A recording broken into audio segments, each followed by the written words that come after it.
జోడో యాత్ర సందర్భంగా తెలంగాణ రాష్ట్ర పర్యటనలో తెలంగాణలో కాంగ్రెస్ పార్టీ ప్రభుత్వాన్ని ఏర్పాటు చేసిన తర్వాత బలహీన వర్గాలకు సంబంధించిన రిజర్వేషన్లు పెంచడము, తెలంగాణ రాష్ట్రంలో ఉన్న జనాభాను లెక్కించడమే కాకుండా అన్ని కులాల యొక్క వివరాలను సేకరించి ఆయా సామాజిక వర్గాలకు చేయాల్సిన న్యాయాన్ని చేయడానికి అవసరమైన ప్రణాళికలు సిద్ధం చేస్తామని వారు పాదయాత్ర సందర్భంగా తెలంగాణ ప్రజలకు హామీ ఇవ్వడం జరిగింది. శ్రీ రాహుల్ గాంధీ గారి భారత్ జోడో యాత్ర సందర్భంగా ఇచ్చిన హామీ మేరకు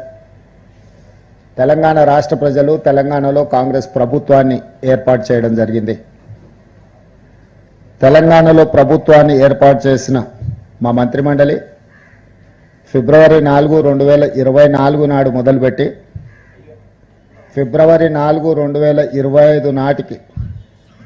జనగణనలో కులగణన సంపూర్ణ వివరాలను సేకరించి ఆ వివరాల సేకరణ తర్వాత విద్యా ఉద్యోగ అవకాశాలలో 42% ఓబీసీలకు రిజర్వేషన్లు ఇవ్వాలి. అదేవిధంగా రాజకీయాలకు సంబంధించి స్థానిక సంస్థలలో 42% రిజర్వేషన్లు ఇవ్వాలి అని శాసనసభలో 2 బిల్లులను ఆమోదించి గవర్నర్ గారికి పంపించడం జరిగింది. అదేవిధంగా స్థానిక సంస్థల ఎన్నికలను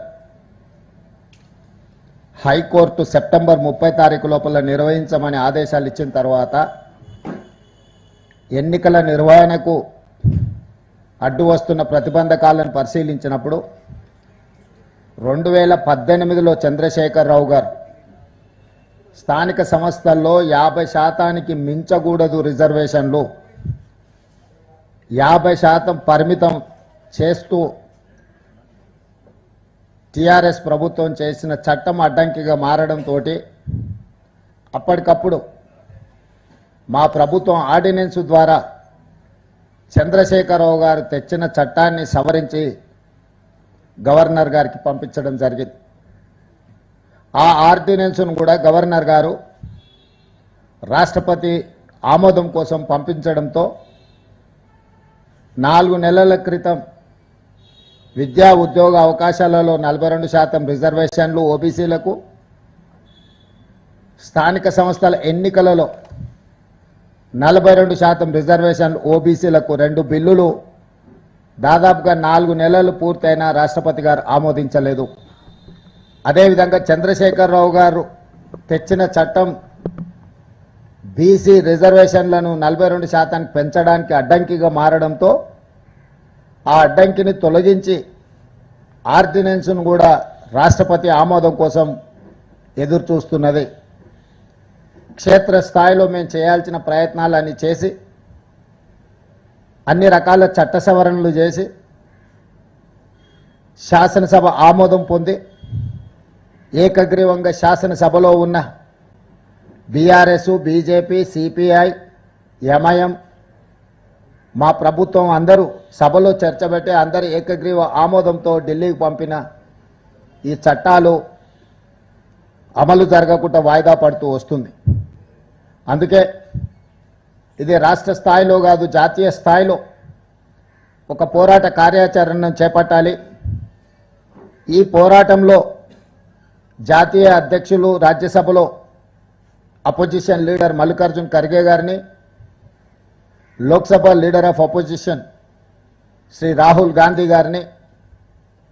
100 మంది కాంగ్రెస్ పార్లమెంట్ సభ్యులందరూ కూడా సహకారం తీసుకొని లోక్సభ రాజ్యసభలో తెలంగాణ కోసం ఓబీసీ రిజర్వేషన్ల కోసం తీసుకున్న నిర్ణయాలు వాయిదా పడడానికి కేంద్ర ప్రభుత్వాన్ని ప్రశ్నించడానికి మేమందరం ఢిల్లీకి వచ్చి మిత్రులు పిసిసి అధ్యక్షులు మహేష్ కుమార్ గౌడ్ గారు,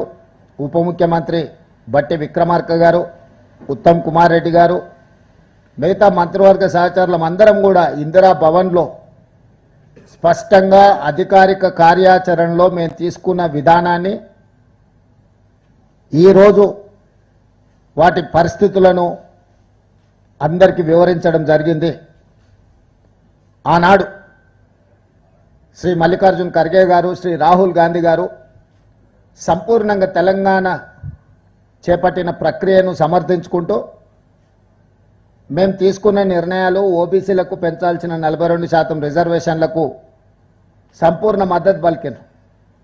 మద్దతు పలకడమే కాకుండా చట్టసభల్లో కేంద్ర ప్రభుత్వాన్ని, నరేంద్ర మోడీ గారిని మేము నిలదీస్తామని చెప్పి వారు మాకు అండగా నిలబడ్డారు. ఆ తర్వాత టాల్కటోరా స్టేడియంలో దేశం నలుమూలల నుంచి బలహీన వర్గాల ప్రతినిధులను, కాంగ్రెస్ వాదులందరినీ వేలాది మందిని పిలిపించి శ్రీ ఖర్గే గారు, శ్రీ రాహుల్ గాంధీ గారు ఒక అవగాహన సదస్సును నిర్వహించి దేశ స్థాయిలో 2026లో రాబోతున్న జనగణనలో కులగణన చేర్చడమే కాకుండా ఓబీసీ రిజర్వేషన్లను పెంచాల్సిన ఆవశ్యకత